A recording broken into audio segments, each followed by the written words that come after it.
Welcome. Staying healthy in today's lifestyle is very difficult.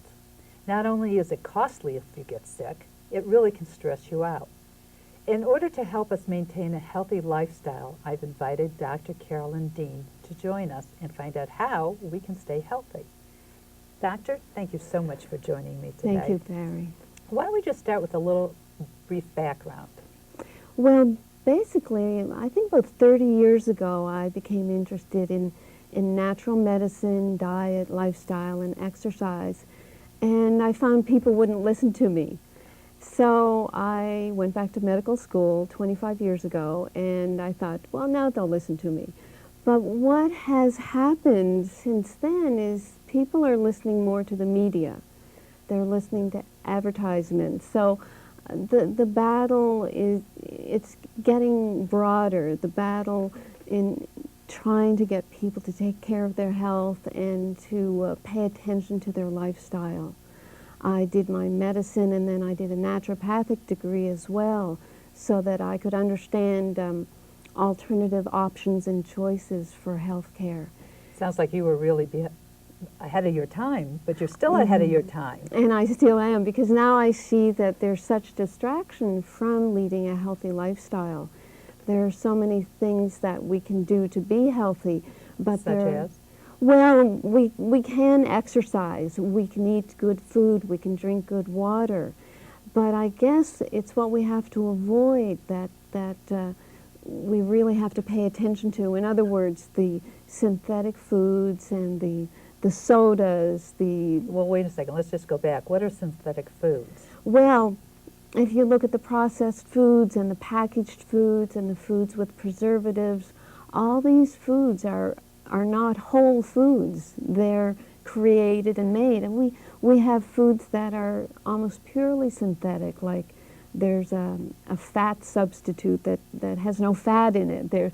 There's margarine that was supposed to replace butter and be healthier for us. And now we find out it has trans fatty acids that are created in the processing that are even worse for our hearts. So what you're saying is that we're eating a lot of chemicals? We are. We are. So thousands of them. What's the solution?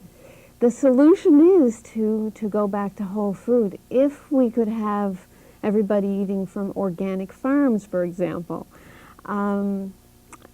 To some people that sounds crazy, but it's normal and natural food, and to some people it may be expensive, but what we have to do, in my opinion, is encourage our organic farmers, buy organic food and produce, and the price will go down.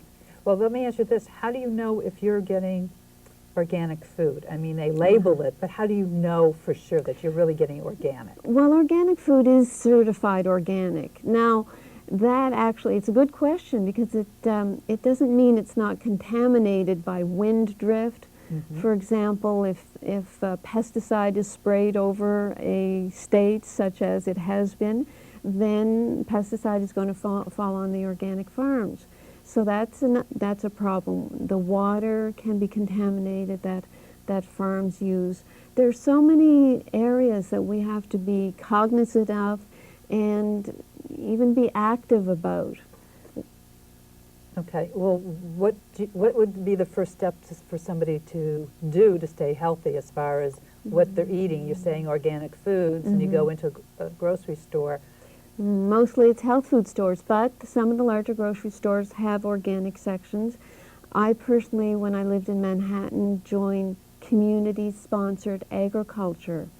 What you do there is you buy a share in a farm, in an organic farm, and every week the farmers would bring shares of organic produce into usually a church in the city, and we'd all go and pick up our bags, huge bags of organic food. Oh, for heaven's sake. And it was actually cheaper than store-bought, adulterated groceries.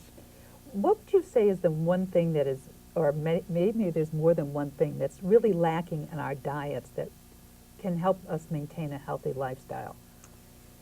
Well, minerals are really lacking. We could start there. For example, fruit gives you vitamins. but vegetables have vitamins and minerals. Now, if the soil is deficient in minerals, you're going to be lacking in minerals, and you don't know the difference. So what do you do? Well, if you can't get organic food and are short of getting minerals in that food, supplements. Supplements are probably one of the few ways to get your minerals. All right, now that we're talking about supplements, let me ask you a question, because you go to a vitamin store, and they'll have 4 different brands. Oh, 40. Of the same vitamin. Right. How do you know which is the best one out of the whole batch? I mean, just because it might be $50 versus the $5, No, the you $5 can't. could be just as equal. Well, it could be if you're talking synthetic. What I try to do for myself, and I try to recommend, is for people to try vitamins and minerals that are food-based. Food-based, If there's something on the label that says a food source, that's why these green drinks are so popular now. Have you seen them? I used to drink them. I loved them. Right, green drinks, and they crush up broccoli and spinach and barley grass and alfalfa grass and put a little stevia sweetener in them, and you shake them up and you drink them, you have a whole vegetable meal. That is a food source, and that's a lot of vitamins and a lot of minerals. Okay, but going back to the vitamins, if you're in the vitamin store, so you look for foods in the vitamin. Yeah, something on the label that says the source of these vitamins or minerals is from food, directly from foods. Okay. Otherwise, if you take a synthetic vitamin, some people scientifically believe that the chemical structure of a synthetic vitamin is the same as a natural one. I don't believe that is.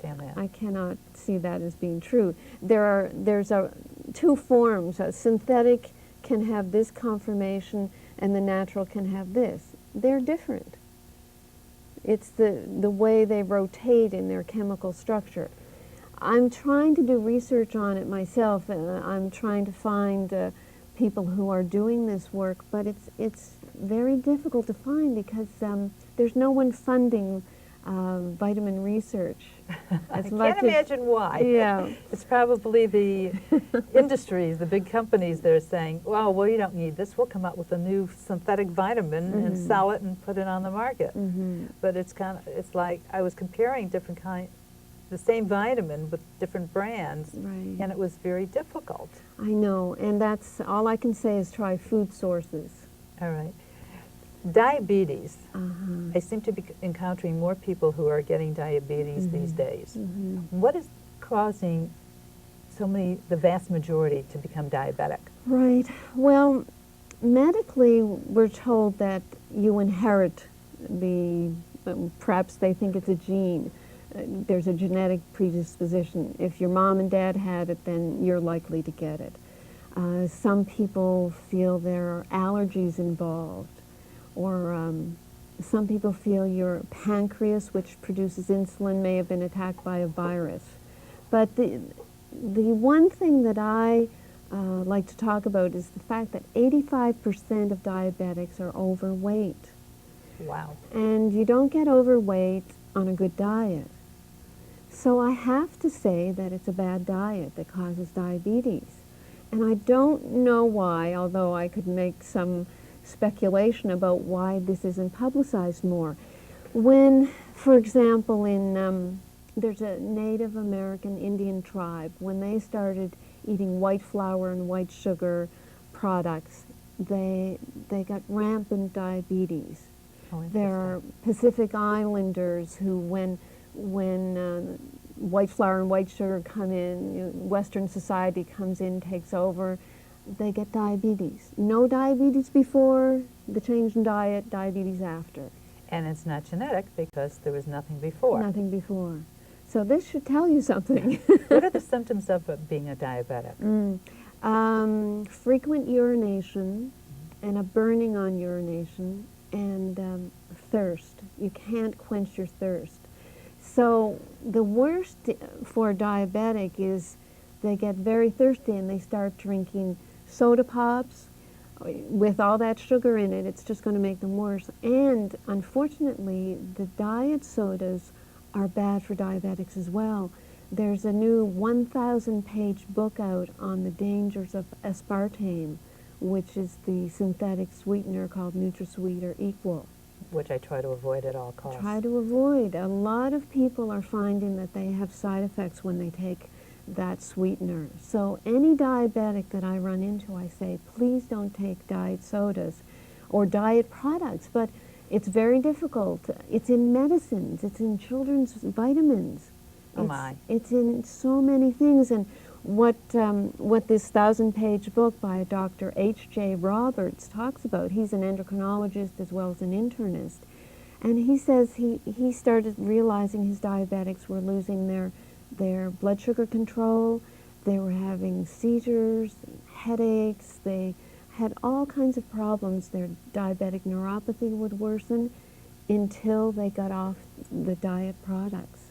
Now let me ask you, you said let's go back to the sweeteners. Yes. There's a product out that's called Splenda that's coming out, and it's by one of the big pharmaceutical companies. Right. And they're saying that this is good because it breaks down, they broke it down chemically so that anybody could use it, but it still retains the sweetness. Yes, Splenda is sucralose. It's a chlorinated sugar molecule. So they stuff chlorine molecules into the sugar. So it's processed, they change the sugar from what it was to something else, which there have been no long-term human studies on it, and the animal studies showed some deterioration of certain glands, like the thymus gland, that's very important for our immune system. So what would you suggest? I mean, because when people go out to dinner or they want to put something in their coffee, they go for sweet and low. They're still drinking coffee? Yeah. I never drink coffee, so Well, there is something out, it's called stevia. Okay, I've never heard of that. Oh, really? Yeah. S-T-E-V-I-A. Stevia is a plant that grows in Paraguay that's been used for decades. Japan apparently uses it above all other sweeteners. You can get it in most health food stores in a dropper bottle or as a powder. So you can take a little dropper bottle with you if you must drink coffee and put a few drops of stevia. That's right. the safest thing that I've heard. And it does not affect your blood sugar control. It's a plant, and it unlike everything else that either affects your blood sugar, honey, maple syrup, molasses, all those things still affect your blood sugar. Oh, really? And what diabetes is a high blood sugar from eating too much sugar or too much white flour or anything made from white flour and white sugar, which are cakes and pastries and all these... And breads. And breads. All these things we think we're giving ourselves for a treat and to celebrate something, to give us pleasure. They actually over time are going to cause problems. There is a saying in Germany that if you're 30 pounds overweight for 30 years, you're going to have diabetes. Wow. Yeah. So it's the weight, and the diet is a factor in weight. People, for example, who have all their weight around their waist, the trunk is kind of ballooned out, then they're at risk for diabetes because of insulin resistance. Their insulin doesn't work anymore to push sugar into the cells to use in the factory of the cells. So because the sugar doesn't go into the cells, it stays in the bloodstream. And it gets high in the bloodstream, it affects the eyes and the kidney and the heart. And it can cause diabetic neuropathies in the fingers and toes and all. I mean, it's such a damaging condition, and there is really no cure for it. So people have to understand there's a dietary approach to treating it. Because I know some people who are diabetics, I know quite a few as a matter of fact, who are diabetic, and they feel, well, they're on their medication, their sugar count is low. So they can eat anything they want. Exactly. Exactly. And I just say, wait a minute, I'm losing something here. No, it's very bad. Dr. Bantine up in Canada, he and Dr. Best discovered insulin. And they prayed that people wouldn't use this instead of going on a good diet. There was one story about Dr. Banting traveling to the sugar plantations and seeing all the natives eating sugar cane, you know, raw sugar cane, and chewing on it with all the fiber and all the minerals and everything. And they were as healthy, had healthy teeth. And then he went in and visited the plantation owners, no teeth, sick, because they used the refined sugar. They wouldn't chew on a sugar cane. They used refined sugar that takes out 99% of the minerals from the sugar cane. So you have a very empty product that's not a nutrient at all. I guess maybe I should give up the chocolate. Yes, the chocolate is out. Oh, I love chocolate. Then you need magnesium. Okay, let's talk about... Magnesium is the highest mineral in chocolate. So when someone's craving chocolate, they're really craving magnesium. What does magnesium do? Magnesium is one of the most important minerals. I know all about this. I'm writing a book on magnesium right now for Random House, and it's fascinating.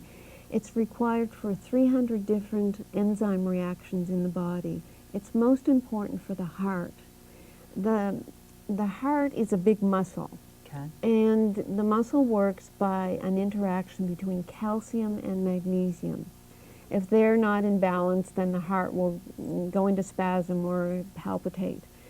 Young athletes that die of sudden heart attacks, it's from dehydration and magnesium depletion. Interesting. The drugs that are out now called calcium channel blockers to try to stop too much calcium from causing spasm, magnesium is a natural calcium channel blocker. There are hundreds, probably thousands of studies about magnesium, but because it's not patented, it's really not promoted. Well, let me ask you, okay, staying healthy as a woman, you need a lot of calcium. Yes, but if you don't get enough magnesium, then you can have too much calcium, and it doesn't do any good for your bones or teeth or without the magnesium. All right, so how much magnesium do you take? Now that's a mineral, and calcium is a mineral. All right, so maybe because I've been taking the calcium with my vitamins, so I should really be taking my calcium and my mineral, my magnesium at night. But I always forget. That's why I take everything in the morning. But my one-a-day has got magnesium. Can you take too much magnesium? That's one mineral you cannot take too much of. You lose it in the urine if there's too much. But what we need with magnesium is usually equal amounts of calcium. It used to be we needed 2 parts calcium to 1 part magnesium, but because we're getting more and more deficient in magnesium, we're needing more of it. And as our population ages, we need more magnesium as well. All right, so what exactly, okay, magnesium takes care of your heart, and it takes care of your bones because it's helping with the calcium. Right. All right, what else does it do for you? Well, I could go from head to toe. Research shows us it's good for migraine headaches, good for PMS, good for menstrual cramps, good for those night cramps, you know, leg cramps that you get and they wake you up. Charley horses. It'll treat Charley horses. So from head to toe, every muscle in your body needs magnesium. What about carpal tunnel syndrome, especially now with everybody on, most everybody on computers? Magnesium is important, but the mineral that helps the swelling and inflammation that is created across this wristband here, which is the carpal tunnel area, the vitamin is vitamin B6. It's a natural diuretic, and it helps take away the swelling. People can take 1 to 200 milligrams for a month and see if it helps. In reading books and information, health books, people can discern how much they should take for themselves. And there's some recommendation not to take above 1,000 milligrams, at which point you can start getting tingling. It's almost like you get the reverse. And that's true with a lot of things. You really, there's a limit. It's like with calcium, the way everybody thinks that's the only mineral for osteoporosis now. it's causing actually more problems in women. Kidney stones, for example, can be caused by too much calcium. That's another reason for taking magnesium. Magnesium helps the kidneys get rid of calcium and calcium stones. Right.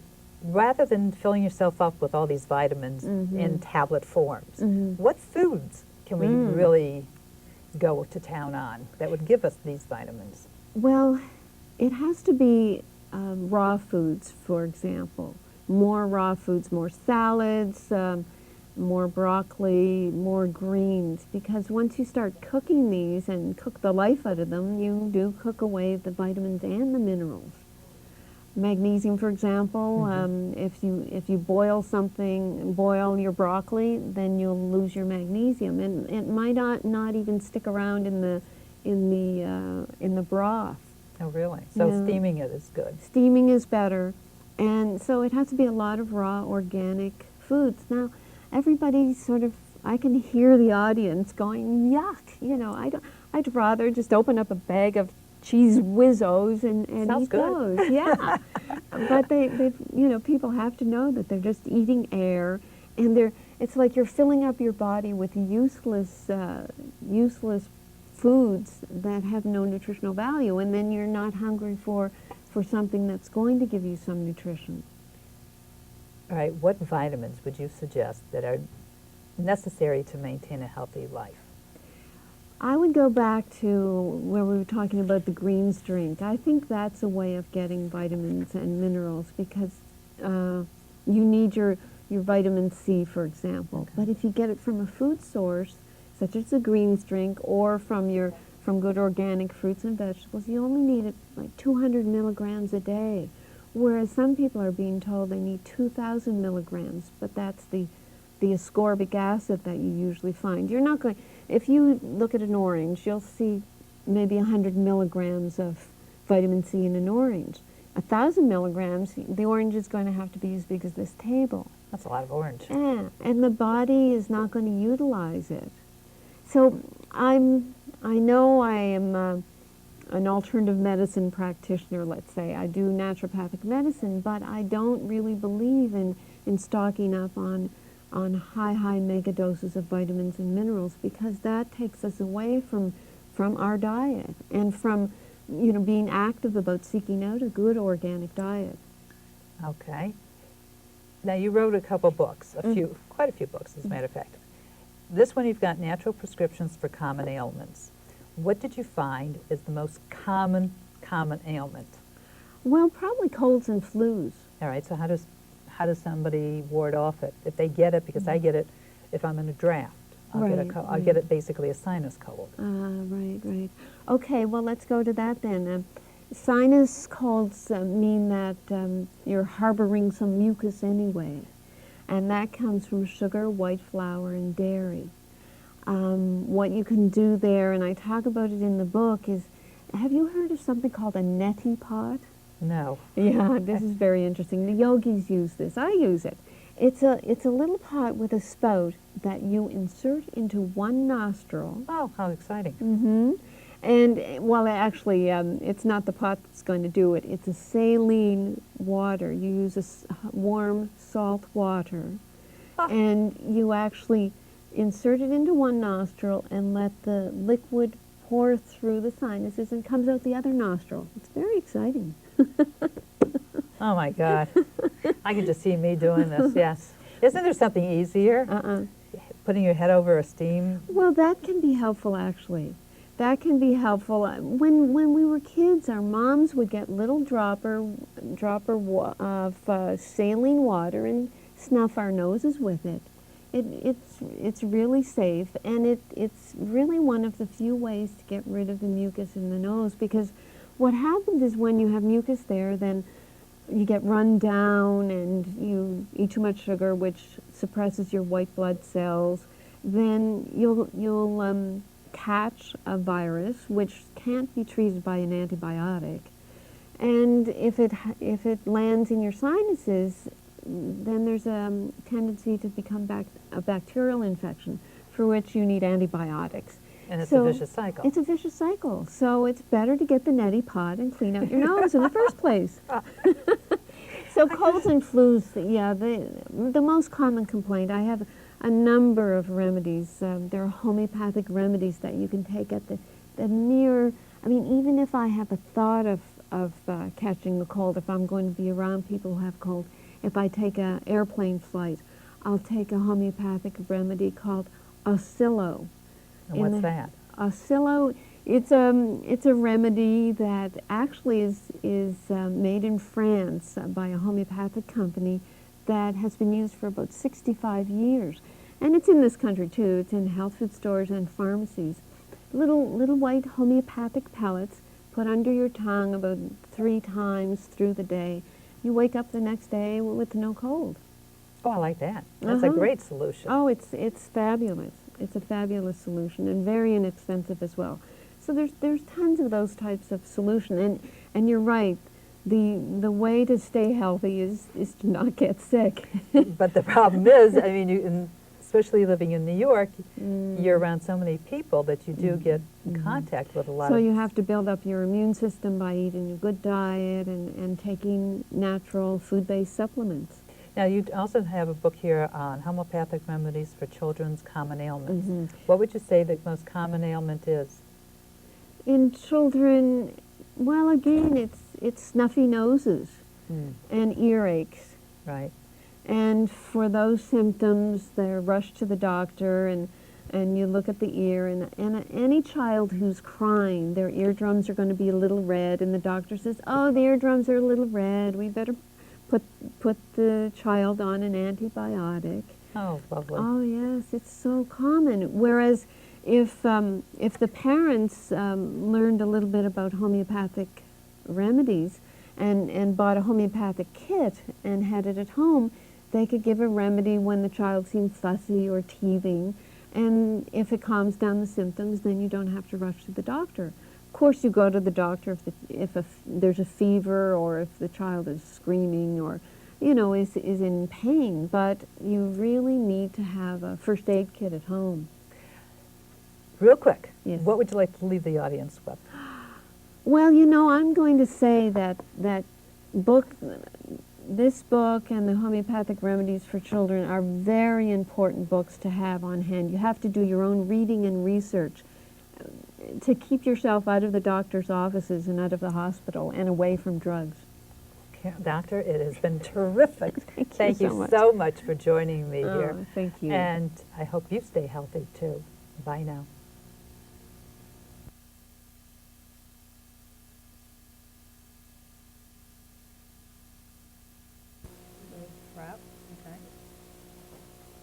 Barrie's Wardrobe provided by Jerry Richards, 530 7th Avenue, New York City, New York.